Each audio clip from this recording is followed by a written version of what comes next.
Hi, let me introduce myself again. I'm Chris Pastor, and I am the Director of the Master of Liberal Arts program here in this College of Liberal and Professional Studies at the School of Arts and Sciences of the University of Pennsylvania.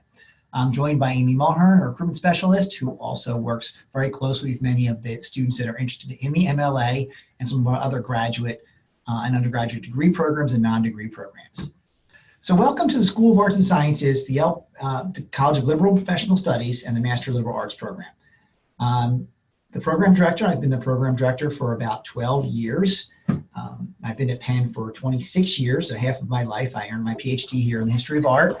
And I've been working in liberal and professional studies, which is Penn's School of Arts and Sciences continuing ed division for much of that time. And I've really enjoyed it because it's a great opportunity to work with a lot of self-motivated students who are really entertaining and dynamic in the sense that they're all creating their own program of study.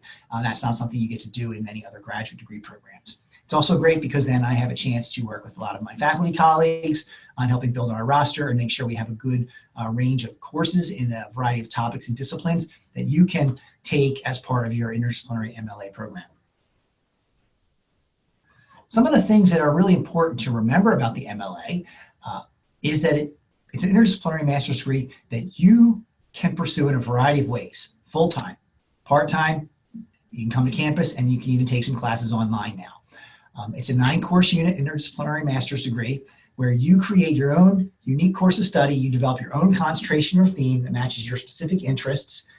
And the courses you select will be individual to you from within the range of courses in the School of Arts and Sciences on our evening roster, our day rosters, but also in other schools at Penn.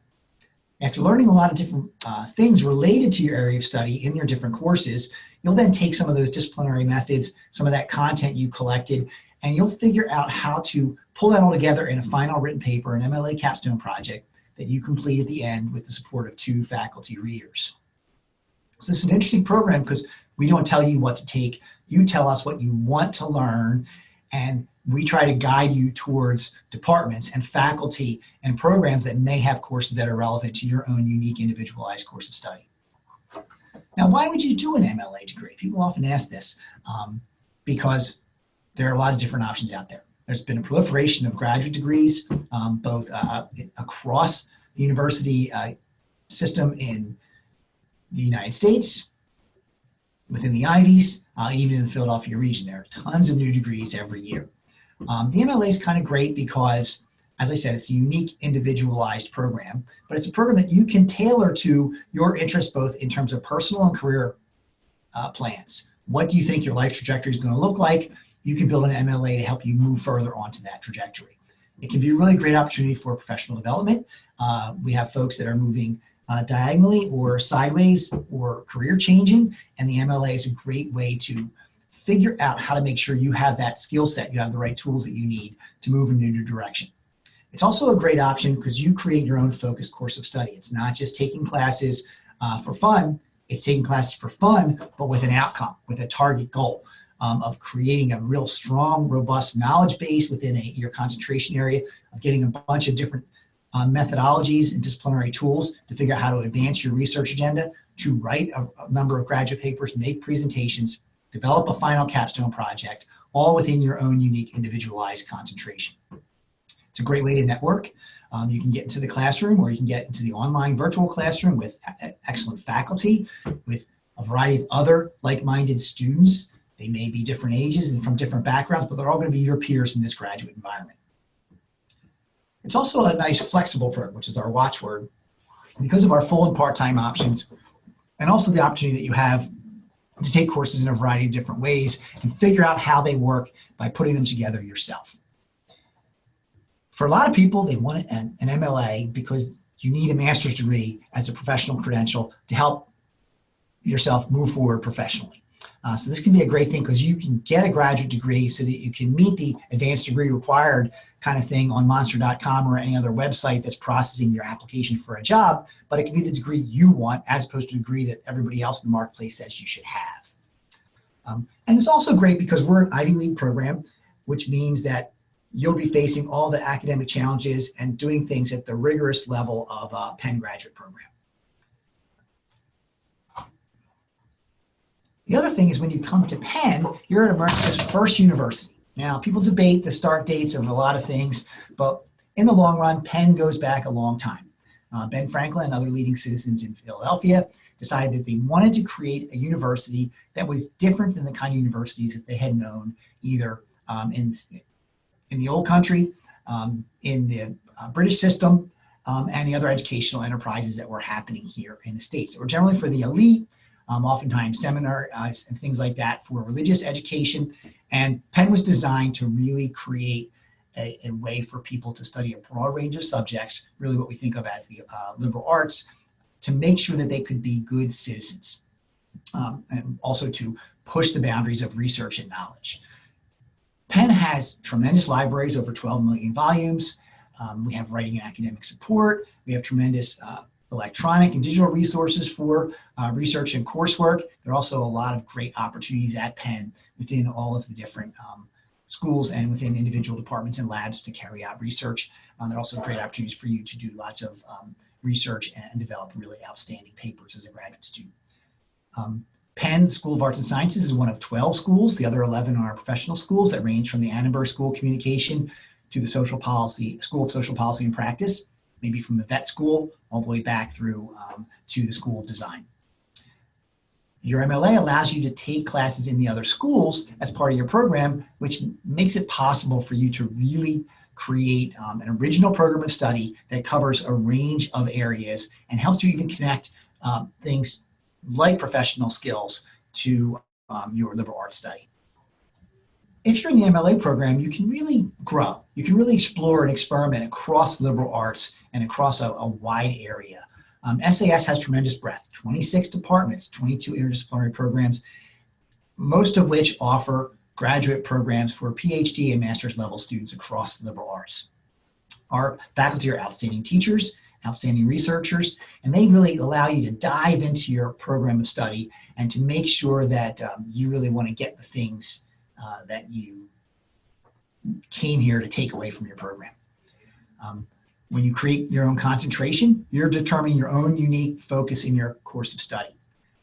Certificates that we also offer as opportunities to learn something and make it an important and credentialed part of your program range from cinema and media studies to women's studies, Africana studies, and urban studies.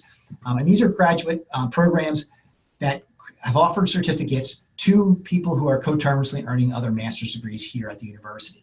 And that can be a really great way for you to ensure that if you wanted to learn more about film and media, walking out of here with a concentration in contemporary literature and film with the certificates in media studies is a wonderful way to then tell people that are looking at your resume, looking at your transcript, exactly what skill set you've grown and what you've developed in your research interests. It's a great way to also take things you're learning in your classes and wrap them up into a final capstone so you can actually deploy a lot of the content knowledge, disciplinary knowledge you developed in your coursework and create a final independent piece, maybe academic research or even a creative writing final capstone. One of the things that's sometimes hard for people to imagine is what do we mean by a concentration? How do you really create your own better mousetrap, if you will, your unique MLA program? So what I did is just earlier in the year, there were a number of students who submitted capstones and finished their programs in spring of 2017, graduating in May. So I listed a number of these students and the kinds of concentrations they developed that were their own distinct individualized program. And I think you might take a chance to look over this list while I'm talking to recognize that you can go the direction that you feel you need to go inside the liberal arts in a place like School of Arts and Sciences in the MLA program because of the breadth of experience of our over 400 faculty and the number of classes that those faculty teach and develop for all of our undergraduate and graduate students. There's some really exciting work that's being done in new areas that don't fit neatly under a single discipline, so they're not grounds for an MA or a PhD, but they're things that are really important and timely. We have folks investigating culture of healthcare. We have folks investigating topics in human rights and how nonprofits and NGOs fold into the ability to create a pathway for people to really have the full gamut of human rights that it should be their expectation. You also get the great benefit of doing a final capstone project, a final paper that really is going to make you proud of the range of subjects that you investigated and that you've developed and created and completed your own individual final project. Some of the recent capstone projects include Brad Richards' Culture for Sale. He did a lot of work on Thomas Eakins' Gross Clinic. And he was really interested in this because he is fascinated in art as a commodity, but also he was interested in the surprising connection that an artist or an artist's individual works or entire body of works could be connected to like a local identity. So he explored Eakins' masterpiece that was originally owned by Thomas Jefferson University. It was a portrait of one of the leading figures in the development of modern medicine in the 19th century. And Thomas Jefferson University decided that they weren't an art museum and they wanted to deaccession the painting, sell it to put money towards new building projects. And when this sale was announced to the Crystal Bridges Museum, there was an uproar in Philadelphia, but also amongst alumni of Thomas Jefferson and a variety of other institutions. So he examined just why the potential sale of that painting resonated so strongly and to the point of literally offending people's regional identity with Philadelphia.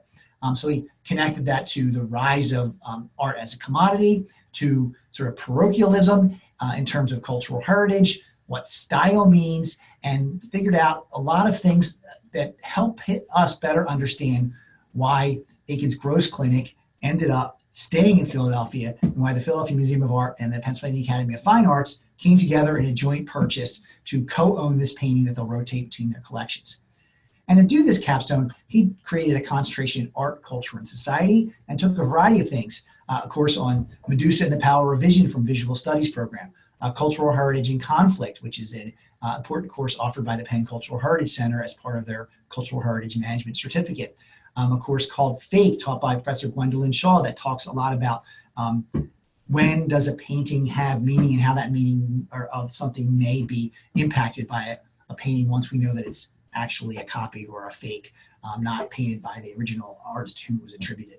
So these are really kind of wide-ranging areas of inquiry that then Brad used and pulled together to better understand cultural heritage, art history, and let's just maybe say regional identity.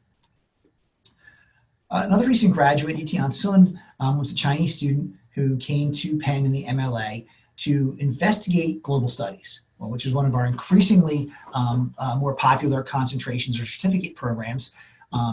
Yitian took courses in screenwriting, language and society in China, a great anthropology course taught by one of our anthropology and education professors, Kathy Hall, on cultural diversity and global connections. She took some creative writing courses, as I mentioned, screenwriting, but also pop fiction for the literary. And she also took some courses in systems and design thinking, which are really exciting and different. And again, not courses offered in the School of Arts and Sciences, but a course that was offered through a new program that's a joint program in Wharton and Penn Design. Her final capstone was called Public Diplomacy in the Era of Social Media, and she looked at microblogs that are supported and offered by the U.S. Embassy as a way to make sure they can continue keeping open communication channels with a wide-ranging audience, despite the fact that technology and media and social media's usage changes almost on a daily basis. So it was a kind of a fun opportunity for her to explore contemporary communication strategies, maybe globalization and global diplomacy in a way that you wouldn't do just inside of a political science program or maybe in a communications or journalism degree. Laura Greco, who was a colleague here at Penn, she worked in the Penn admissions office, but has left us now that she's got her master's and advanced in an admissions program and moved back down south where she's from, in the Carolinas. Her final capstone was a really fun exercise for her to write a creative work that told the story of her family based on meals that the family shared that were and are her grandmother's recipes. She was really trying to find a way to do a program of study that was going to help her in admissions, in administration inside the university higher educational system, but she kept finding an interesting issue and trying to scratch an itch from a creative point of view. So she took some courses on in urban studies, on urban education, on media, culture, and society, but she also took some courses like memoir workshop, writing and remembering, and a course on, and one of the other courses she took was on globalization and its historical significance. She tried to decide every time she came to take a class, I'll do one that I sort of think I can apply in the workplace on a daily basis. So it's sort of a toolkit course. And then the next term, she take a course that would allow her to scratch a sort of intellectual or personal itch, like creative writing. And when it finally got down to brass tacks to a capstone, we sat down and we talked about what do you still want to accomplish in your last class, in your final paper. And she had two ideas. One was a real careful analysis of nonprofit approaches to higher education and how that served an urban population. That was something she thought she could have then deployed in the next phase of her professional life. But she also still was interested in creative writing. She had stretched some muscles that she hadn't done in undergraduate and decided that this now was like maybe the only time she'd be able to actually write her family story. And to create that narrative, she actually went back through her life, her family's experiences, and how important her grandmothers were in building that family identity and creating that story. And she created a really exciting creative project called Eating the Family Tree, a genealogical investigation. To allow people like Brad and Yitian and Laura to do so many different things, we try to build a rather robust and diversified MLA roster throughout each year. Penn has 3 terms every year. There's a spring term, a summer term, and a fall term. MLA runs evening courses each term, somewhere between 14 and 20 classes each term. There are also a number of other evening graduate level courses offered for our post-baccalaureate and other graduate degree programs. So there's a pretty robust assortment of evening courses if that's what works for you. We're also starting to include some evening and summer online courses, which are available to MLA students in case you can't get to campus every term. As an MLA student, though, do remember that you're also able to take courses across the rest of the School of Arts and Sciences and other graduate programs offered by all the graduate groups and departments in SAS. You also can take courses from other professional schools. In those cases, you're going to probably need a permit, but we have, I think, half of all MLA students take at least one class outside of the School of Arts and Sciences, which means you get a lot of permits because we've had over 850 students do this degree. And half of all the courses taken by MLA students are actually taken off of our evening roster, meaning that roster we build just for the MLA program. But that being said, we still try to make sure there's a lot of great courses for you to pick from if you're a working professional doing the MLA and you can't get here during the day. So we'll offer courses ranging from classical studies like Professor Peter Strzok's Reading the Iliad in Time of War, which will be an online course offered this summer, Classical Studies 517. And you'll learn a lot about how different translations have been developed and how readers responded to them when they're reading the Iliad during the Second World War or during the Afghanistan War, our longest current conflict. So it's kind of an interesting opportunity to think hard about a classical text and how differently it changes when the audience's circumstances change and they approach that classic work of fiction in a different way. Scott Hansen developed a new course for us for the history department in religion and politics. I think that should be really timely for folks that are really trying to figure out ways that the human experience folds into decisions and positions that people take in the political realm. Herman Beavers, a faculty member in the English department, is offering a course on jazz studies that also looks a lot at the sort of cultural continuum that supported the development of jazz as both sort of a musical innovation, but also as a thing that really had tremendous implications for African-American culture and society, and sort of the penetration and adoption of things in jazz across into the literary realm. So that's some kind of the fun stuff that we offer that you might be able to jump into if you join the MLA program. MLA students do a lot while they're here. 90% of our people are working full-time and doing the degree part-time. We also have anywhere between 15 and 20 full-time students every year. But when they leave us, part-time or full-time, students go on to do a tremendous number of things. We have MLA students who moved on to pursue PhDs and become faculty members at universities. We have students currently in PhD, JD, and MBA programs. Actually, one of my advisees just told me she just got admitted to UC Berkeley's PhD program in comparative literature. So that was really exciting. And we also have a lot of students that have actually completely shifted gears and changed careers based on the knowledge that they accumulated doing the MLA, but also the confidence they gained in learning to write, communication skills, and research skills that gave them an opportunity to do more in their professional life. We've done some surveys to try and figure out what the MLA means to people, because it's not one-to-one the way a professional degree might be in terms of a degree of record for some kinds of certification. Most MLA students say one of the key reasons for doing it is for intellectual experimentation and growth. So for personal reasons, of the folks that said that was one of the main reasons they did it, it's like a 98% satisfaction rate. But of those same students, 86% of them said it had important implications for their professional lives. So I think that that's something to really take into consideration. You can have fun, you can stretch, you can be dynamic, you can do your own individualized program, but you can also count on the fact that it's going to help you in other walks of life outside of the classroom. To pursue the MLA degree, of course, you have to apply and be admitted.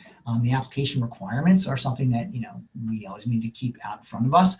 There are a series of short essays in which you'll tell us a little bit about why you're interested in the program, where you're trying to go in the MLA, why you think you're a good candidate. Now, do recognize, again, since we're a create-your-own major graduate program, the Master of Liberal Arts, you can change your mind once you're here anyway. So I want to know why you think you're ready to succeed in this really rigorous Ivy League Penn academic graduate environment. But I also want you to be aware of the fact that some of the best outcomes are from those students who are also open to being sort of dynamic, to let serendipity happen, to be influenced by a thing they read or a course they take and move in a different direction. So just because you tell me you're really interested in, let's say, in film studies, it doesn't mean that when you take a course that also looks at gender and film, that suddenly you move in a new direction. You're really more interested in women's studies, and you could end up exploring something very differently. We ask for 2 letters of reference. They can be academic or professional letters. Depends on how recently you've been in school and how easy it is for you to get academic references. Academic references are great because then those referees will tell me things about how they expect you to do in this tough academic environment. But professional letters oftentimes are also really good because they tell me a lot about your maturity and your self-motivation. We ask for a resume so you can tell us kind of what you're doing and what you've been doing. Transcripts from all the post-secondary institutions you've attended, and the application fee. We try to approach application review holistically, so we're really looking for strong proof of academic success. We're looking for referees that tell us that they think you have what it takes to succeed at Penn. We want you to tell us why you want to study something in the liberal arts, because we want to make sure that we're a good match for you so that what you want to do is something that Penn can help you achieve. The deadlines come up. We admit year round. We do it in a rolling approach to admissions. So I think summer and fall are already open.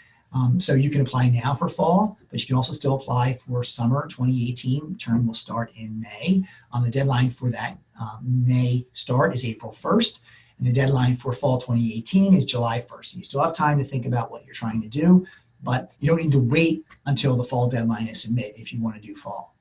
You can go to our website for further details, www.sas.upenn.edu/LPS. The other thing that's important to be aware of is sort of think about this in terms of costs and maybe think about this in terms of ROI to make sure that you're spending your time and money wisely. The fees for the MLA and tuitions are charged on a per course unit basis. Again, I said it's a 9-course unit program, so you multiply each individual course unit by 9 to get up to the total tuition and fees. If you were going to be residential, live on campus, be full-time, then you'd also have to consider what housing and cost of living might be. The general assessment of that varies depending on where you live and how you want to live on campus. But I think if you go to Penn's Student Financial Services site, you can actually get some more information on the total cost of the degree. But current tuition for the academic year ending this spring is $4,966 a course unit. That's in tuition and fees. There will possibly be increases coming down the pipe for fall 2018, so just be aware of that. So if you do apply and are admitted to the program, and the next time you look and you see a higher price, that may be because there was a university-wide tuition increase that will impact you on the overall cost of the degree. There is financial aid available in the form of loans if there are students that are taking 2 course units or more in any given term. We do not, unfortunately, have any fellowships or scholarships for the Master of Liberal Arts degree program. We do have a number of folks who pursue the degree with tuition benefits from their employer, which is great. You work full-time, you do this part-time, and you sort of advance both parts of your agenda, both professional and academic. And that can be a really great option. Now I think it might be great for us to open this up to question and answer. So what I'm going to do is hop on and unmute everyone. And I really would appreciate it if you ask any questions that you have so that other people who may have the same question hear that question, and then we can get an answer that's good for everybody. So if everybody doesn't mind, I'm going to unmute everybody. Let me see. How do I go about doing that? Let's see. Hi, I have a question. Could you tell us about the pro seminars? Yeah, sure. Okay, MLA Pro Seminars are special courses that we develop for the MLA program. Standing faculty in the School of Arts and Sciences, some of whom also have appointments in other schools, develop classes that they feel are going to help students in the MLA program understand what we mean by interdisciplinarity. How does the School of Arts and Sciences expect people to grow as citizens and grow as students, and learn how to use more than one methodological set of tools or more than one disciplinary lens. MLA Pro Seminars are kind of fun because they give you a chance to really share in the larger discourse with a faculty member about their discipline and how they actually have grown their area of study. So for example, a course that Professor Rita Barnard offers on cinema and politics is really exciting. She's a South African who is appointed in the English department, but has also been the chair of the Women's Studies and the Comparative Literature programs. And she's interested in film and media. So what she does is she helps you as a student in her seminar think about ways to better understand what's happening in global politics through an investigation of films about some of the really important issues happening geopolitically. And that's kind of fun because then what you're doing is you're going to think about this not just in terms of literary criticism, not just applying, let's say, film theory as a way of unpacking what's going on visually in terms of the work as a work of art, or as an artifact of a particular period in time from a contextual standpoint, but you get a chance to really think about the fact that a lot of people's political decision-making is oftentimes influenced by things they see, and those things that they see include movies, and that can be a really interesting way for people to understand politics in different cultures and why sometimes we can't get on the same page. Every student's required to take one MLA Pro seminar. We offer 4 or 5 each term. They are varied in topic. They range from the Iliad course that I mentioned earlier to courses in film and politics, to courses in sociology and anthropology on globalization. And they give you a chance to really be in a very rich environment with instructors that are developing new classes that ask new questions about the disciplines that they use every day. We do tell students they can take more than one MLA Pro seminar. We used to cap it at 3, but now that we've been able to offer more each term, that's not usually a problem. So if you've taken 1 or 2 MLA Pro seminars, you see another one, you really want to take it, just go for it. We ask students to take an MLA Pro seminar as one of their first 3 classes in the program, so you're not too far into your MLA before you've had a chance to really get fully immersed into that interdisciplinary process of research and scholarship. And it also gives our standing faculty a chance to really understand your strength as a student so that we can make sure that you're really capable of doing your best work in the MLA building your own concentration, creating that program that's right for you, and getting all the things you need to ultimately then also finish a capstone that you're really excited about. Anyone else have any questions? What percentage of the classes are offered online? We do have some classes offered online. We're trying to increase the number of those. It's a question of how many courses we can offer based on what SAS Online can support. I think in fall we had 4 courses on the MLA roster that were online. I think we had 4 last summer. We were going to try and offer 6 this spring. I think we ended up running 4 online courses this spring. I think I have another 5 on tap for the summer. So we don't offer a huge number, not nearly as many courses online as are offered face-to-face, particularly because other graduate programs, both PhD programs and professional programs and other master's programs in LPS don't offer very many online courses either. So whereas you might be able to find several hundred grad courses in the School of Arts and Sciences and maybe 500 to 600 across Penn that you could take, you'll find a much smaller number of online courses. So right now, I think it might be difficult to do any program or even the MLA online completely. There's certainly opportunities for you to do this sort of, let's say, in a low residency model where you take an online course, maybe the next term you take a face-to-face course, maybe then you take another online course, you come to campus and take a course or 2, and then you might also be able to work in independent study that you could do remotely. So it's possible you could do a degree and not come to campus every term for the next 3 years doing 1 course a term part-time, and that could be a really great way to go depending on your circumstances. What's also kind of great is even if you're local and you're coming here after work, what if it turns out there's a term where you have to travel a lot for business or you have a lot of other personal family commitments? You don't have to sit out if you can find an opportunity to take a really relevant online course and fold that into your program of study. So we're getting there. We have some ideas for new areas of study that could be offered online. The big question is just trying to make sure that we, working with online learning, working with the curriculum design team, and working with the faculty, make sure the courses are really robust graduate level learning experiences that offer you the same kinds of outcomes you should get if you come and sit in a seminar room and make a presentation and write a final graduate paper. And we want to make sure that all happens even in the online class environment. I think we're having a lot of success with that. There's a lot of increasingly robust ways for people to engage both synchronous and asynchronously through the online environment, but we're not quite there yet. We haven't gone whole hog with an online degree or anything of that sort. May I ask a follow-up question about that? Sure. So one can take 1 class a semester. Is that permitted? No. You could be full-time and take up to 4 courses in a term if you want. How about as far as minimally, is 1 going to be acceptable by, in your opinion? Sure. Now, actually, 1 per term, and if you did that fall, spring, and summer, you could do it part-time without beating yourself up and have a graduate degree from Penn in 3 years.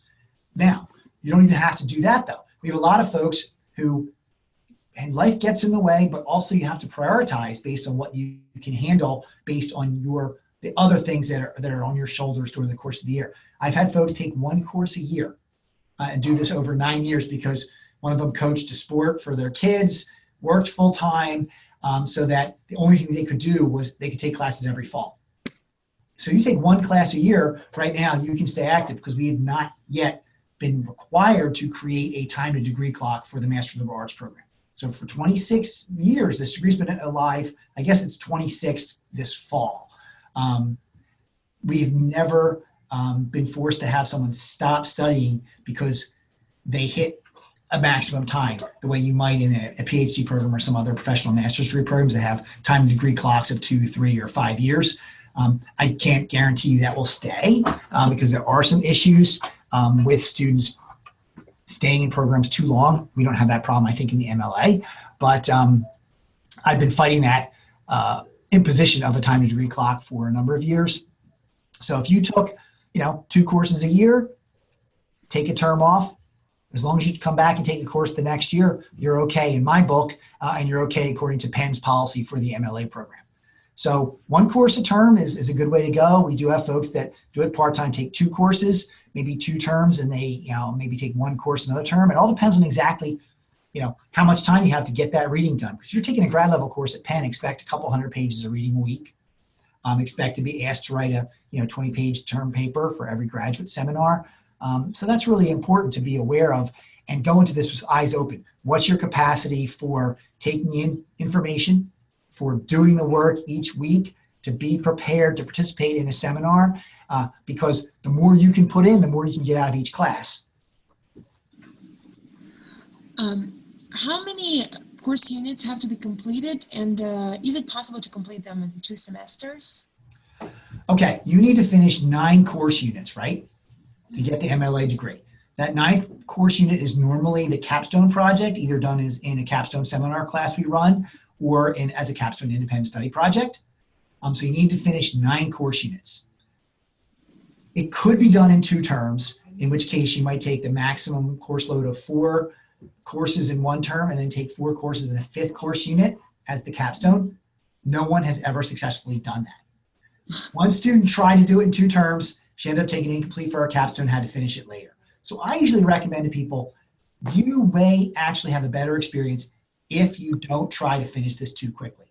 I recommend, if you're going to be full-time, 3 terms, 4 courses, and in the 3rd term when you do the Capstone. Because what that also means is that all the classes you did in your 2nd term, because you haven't started your Capstone yet, have the potential to actually really more fully inform your research model, the way you create your project, and the approach you take to that, the thesis of your final Capstone, as opposed to trying to do a Capstone coterminously with other classes. I also think that, quite frankly, if you do this a little more slowly, courses have more room to breathe and more room to influence where you go next. So I'm kind of all for working full-time and doing the degree part-time, keeping your professional ball rolling forward, save for retirement, take classes and stretch muscles, and then maybe develop an area of study as you go in a more experimental, exploratory approach. Full-time, there's a lot of ways to go, though. I have 2 students that joined us this past fall, international students, and they're both doing 3 courses this term. They're going to do 2 in the summer, 3 in the fall, do their Capstone the following spring, and they're kind of doing it in a year and a half, but they're still doing it full-time, but they're not actually going to be overrun with too much work in the case that then classes are kind of speed bumps as opposed to experiences. Think of it more as dining than eating. It's not for subsistence, it's for like a real rich experience. Are foreigners required GRE? We do not require GREs.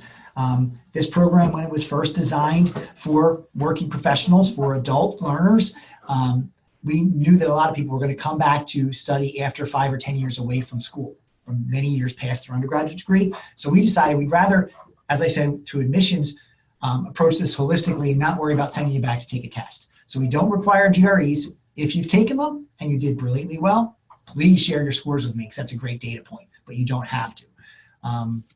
We do require TOEFL language exams or other proof of language proficiency for non-native speakers who are applying as international students, but that's the only exam we would require. But we don't require GREs. Thank you. May I ask a question about the price? Now, when I went to undergrad, a unit was 1/3 of one class. No, so. That's credits in a lot of schools. Oh, I guess. Right, a lot of courses in other schools are 3 credits or 4 credits for an average course. We're kind of equivalent to a 4-credit course at a American institution as 1 course unit at Penn. Okay. So if you take a seminar with an art history professor, that's 1 of the 9 course units you need. So that tuition we showed you for a course unit was for that entire class. There are some classes at Penn that are half CU or 1.5. It might be a course that has a lab. There are even some courses that are 2 CUs because they're double. That's primarily in language and certain kind of travel experiential courses. But most classes are 1-to-1. You take a class, it's a course unit, it's 1/9 of your MLA program for that tuition of approximately $4,900 in tuition and fees. I have one more question. Sure. You mentioned that we can choose from any discipline in the School of Arts and Sciences, but you said that we can also take classes outside the School of Arts and Sciences. Where can I find like more precise information on that? Like Okay. classes. Well, the curricular model for the MLA and what you can and can't do, we do try to make sure we spell it out on the MLA web page. So if you were just in Google and type Penn MLA, we'll probably come up as your first choice. And you'll see that, again, 9 course units, right? I'm holding up 9 fingers. Mm-hmm. Usually the 9th is your capstone, leaving you 8. You can take 2 of your 9 outside of School of Arts and Sciences. So 7 need to be inside MLA, but that inside the SAS, but that usually counts your capstone. So it's really 6 graduate courses in SAS. You can take 7, 8, 9 all in SAS as well. To find out all the kinds of things you can take, you kind of need to surf Penn's website. You need to go to department websites, go to school websites, say, what kind of courses is the law school teaching? Because we're really interested in human rights, and keyword search. Because there's no comprehensive list of all the courses being offered that fit and are available to MLA students. And they change every year and every term because our faculty are doing new research every year that drives their sort of thought agenda. So that they want to scratch new intellectual itches and they develop new seminars. There's no one repository of all class rosters. So what you kind of do is do the best you can by looking at what's been offered last term. That might still be on a departmental website, what that department is offering next year in its graduate programs. And then you might go and chase links to faculty and instructors in all those departmental areas to see the kind of research they're doing, because that might tell you and give you a sense of the kind of things that they may want to teach going forward. Mm-hmm. Are these 2 classes outside could they be taken in Wharton, let's say? Sure. They could be, but it's a maximum of 2, right? And not 2 from each school, 2 total, right? Yeah. So if you took 2 Wharton classes, then the rest of your courses would all have to be inside School of Arts and Sciences. Yeah. Sure. We do have students get permits into Wharton classes. It oftentimes depends on seat availability based on the size of their MBA class or their Wharton PhD programs. And then it might depend on demand from other student populations in their various professional schools. But yeah, Penn students in the MLA program do get permits into Wharton classes. I saw that on the website there is a list of certificates, and we do not have to do that. I mean, the students do not have to, right? No. Certificates are, as I said, things that have been developed primarily by interdisciplinary programs that aren't departments at Penn. So the Cultural Heritage Center, which is affiliated with the Penn Museum of Anthropology and Archaeology, has created a certificate in cultural heritage management. And there are rules for that certificate. You take so many courses from a select group of cultural heritage courses and do a capstone in the area of cultural heritage management that they approve. And then you do a number of other electives in an MLA Pro seminar. My question is... But and the certificate, let me just finish, sorry, can be your concentration if you wish. But you could also declare a concentration and earn a certificate, or you can just create your own concentration and not pursue a certificate at all. There are just a variety of different pathways towards an MLA degree. My question is that in the case of the certificate, it's clear what's going to be written in my curriculum, like what I'm going to write curriculum. But in case I design it myself, what is going to be written in my certificate? No, if you do not do a certificate and you declare your own concentration, right? Mm-hmm. And just say you create cross-cultural communication, which is come up with something that's kind of broad and it's a big bucket. And you're going to take writing courses, sociology courses, anthropology courses, and maybe a folklore course on body language. And you're going to write a final paper on different approaches to spreading information about public health resources for immigrant populations. And you're going to look at different communication strategies, right? Mm-hmm. You will submit a form to me. That's your declaration of concentration. I'll look at all the classes you take in your capstone and say, yeah, that sounds good to me. And then it will go on your Penn transcript in a box and it'll say concentration in cross-cultural communication. And that, but your degree and your diploma will be a Master of Liberal Arts. Okay. So you can get it marked as a credential. Not everyone does not have to formally declare a concentration for their transcript. I recommend it. But again, if you do just are happy to do an interdisciplinary program, you really have to have an area of concentration to build your better mousetrap for your capstone, but you may not want to actually put it on your resume or put it on your transcript, so you don't have to submit the form. Again, as I said, our watchword is flexibility, and the last thing I want to do is make it harder for you to be dynamic and think about new things, but also think about different ways you can sell your program when you get out actually finished and you're out on the marketplace for what it's worth. But basically, Yes. if you want something on your transcript that says what you did, you file the declaration of concentration form with me. I approve the concentration that you identified that's unique to you, both in terms of what you call it, but also in terms of the makeup of graduate seminars that you use to build that concentration. And then it will be posted on your Penn transcript. Thank you. Sure. How many students are involved in the program at this time? Right now we have about 120 to 130 students. Of those, maybe 80% are active in classes this spring. As I said, not everybody takes a class every term. And probably of that population, maybe I think we have 11 or 12 full-time students and the rest are part-time. We've been as high as 180 some years back.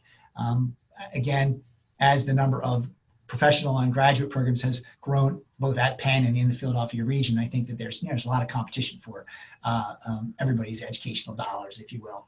But we're a pretty strong program with around 120 active students. It seems like you must be looking for and attracting very mature people, because I'm sort of like, raising an eyebrow about how much flexibility, to use your word, there is in the program. Well, what we usually do, regardless of the age of the students that come to us and succeed are the ones that when they were Googling around trying to find a graduate program that fit their needs, all the MAs in the world didn't quite line up because they were too specific and there was a narrow bandwidth of courses and areas of interest you could focus on. And then they say, well, that's not for me. Is there something more interdisciplinary or something more individualized? And eventually, a lot of times, native Google searches end up finding for students degrees in liberal arts or liberal studies. And we're one of the few programs of that sort in the Ivy League. So that's kind of really wonderful for folks that want to do something that they create for themselves in this much more high-level educational and intellectual environment. So as you said, you're raising your eyebrows. Yeah, a lot of people are surprised that there is an opportunity for you as a citizen of the world to create your own graduate degree. There are actually quite a few liberal arts, liberal studies graduate programs across the country. I'm the treasurer of the National Board of Association of Graduate Liberal Studies Programs. We have 85 members programs, but there probably are close to 175 programs of this sort in liberal arts and humanities that are interdisciplinary, ranging from regional programs at state schools to programs here at Penn. There's a program at Johns Hopkins and a program at Harvard that's somewhat similar. Duke has a great program. Chicago does as well. Some of them are more like great books programs, and some of them are really wide open and dynamic and allow you to explore across the wider university curriculum the way that Penn MLA does.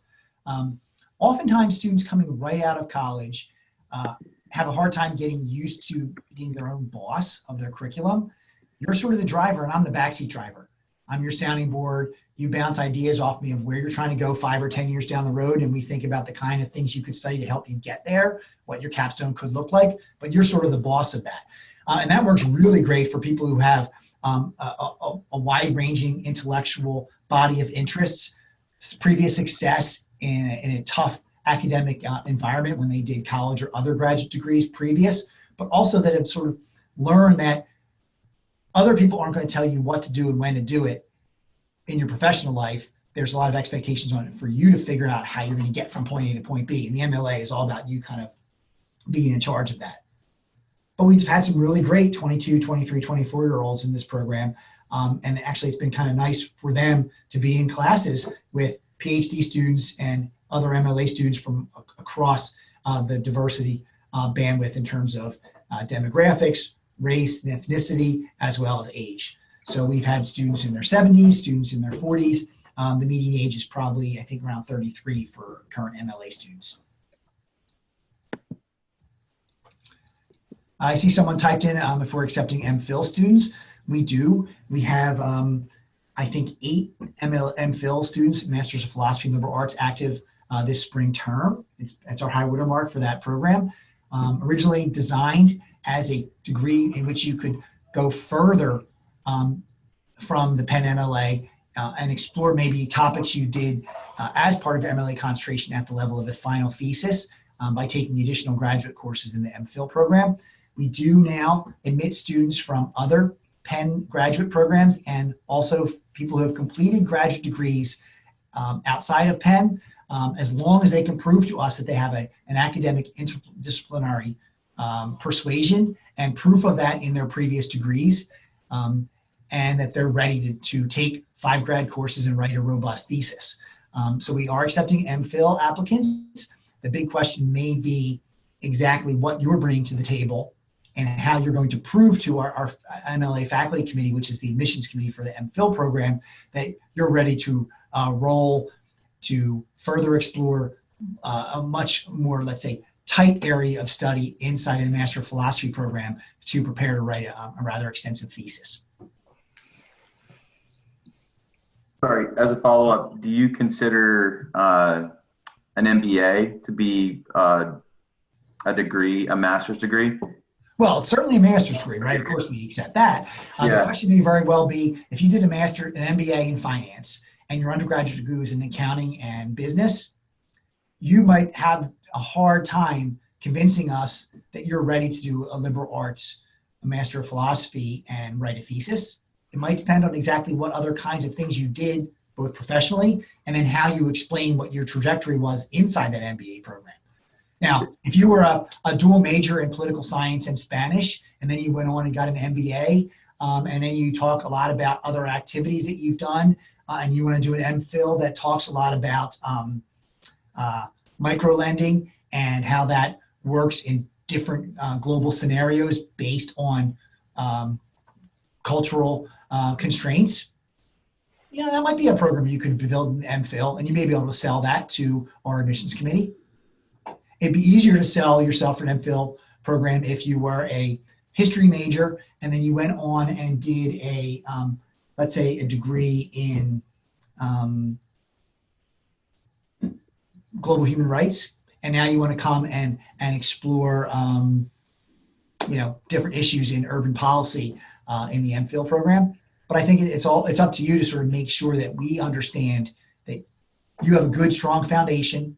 You're also a dynamic student who's going to get out there and figure out what 5 grad courses are going to give you the things you need to fill in any blanks you have to write that thesis.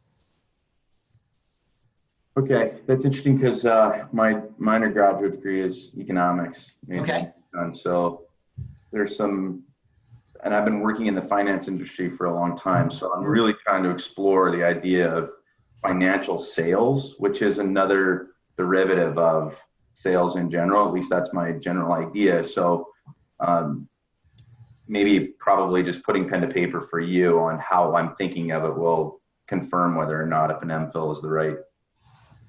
Yeah, well, one thing you might also need to do is you need to look maybe across the School of Arts and Sciences and go to a bunch of graduate groups and departments and read the courses that they're offering and say, I found 10 courses that if I took them, they could all be helpful for me to better understand financial sales, right? Because otherwise, we're likely to assume that what you really need is a PhD in finance from Wharton. Right? So again, putting pen to paper might be a good way to go. But I think what you would need to do is imagine you were trying to explain to your grandmother at Thanksgiving what you're going to do next as a graduate student, and you're going to jump into a master's program in liberal arts at Penn, and she might be like, "But you're a businessman in finance. Why are you doing that?" And if you can say, "Well, I'm going to take some economics courses, some history courses, and I'm going to actually look at the anthropology of business because there's a faculty member at Penn who does X, Y, and Z." If you could conceivably spin that narrative out, and you sold yourself and you imagine selling a family member or a good friend, then it might be worth taking that chance to try and sell it to me and then in your application to the MPhil admissions committee. Okay, that's really helpful. You might find that you need to do more things, and then the 9-course unit MLA program might make a little bit more sense to you. Okay. Thanks. Sure. Can I ask you the following? So let's say that I have an interest in philosophy. Right. I think there's something slightly nebulous about the process. Can we just use that as an example? So what what things would need to occur in order for me to take, let's say, 3 philosophy classes. It would have to sort of be part of the focus that I had delineated. I would have to be approved by the professor in question to make sure that there weren't there wasn't anything barring a student from taking that particular class. And what else am I missing? Okay, let's back this up then. All right, one other thing I might not have mentioned earlier is that since we're an interdisciplinary program, right, you can't take all of your classes in one area. So you're mentioning, Jason, that you're interested in philosophy. You can't take more than 4 courses in any one discipline while you're doing your MLA. You're forced to at least therefore going to 2 disciplines for each with a capstone that might tie them together. So it might be, philosophy and psychology, and you're really interested in identity, right? But to take those 3 philosophy courses, as you mentioned, as part of an MLA program, you may need faculty members to give you permits, but we offer philosophy courses as part of our evening roster occasionally. So you may find something that just you're an MLA student, it's an MLA philosophy course, you just jump right in. Steve Steinberg does some really great courses for us on discourse in public discourse and conflict. He does some courses on ideology and identity. He does an interesting course on Freud and psychoanalysis. So there are philosophy courses offered. Actually, Michael Weisberg did a great course on science, truth, and democracy. So he's a philosopher who's really interested in how philosophy can help people understand sort of human engagement. He and his wife are doing interesting research of late on the Galapagos and Darwin and evolution as well. So that would be an MLA course. It's a pro seminar. You can just jump right in, sign up. It's your first crack because you're an MLA student. Now, if you want to take a philosophy PhD course, you're going to have to write that professor and very politely explain to them that you're a student in the MLA program. One of your core areas of interest is philosophy and this aspect of philosophy. You might tell them your background and then say, I really like a permit for your class. 9 times out of 10, it's bang, zoom, welcome aboard. The 10th time might be,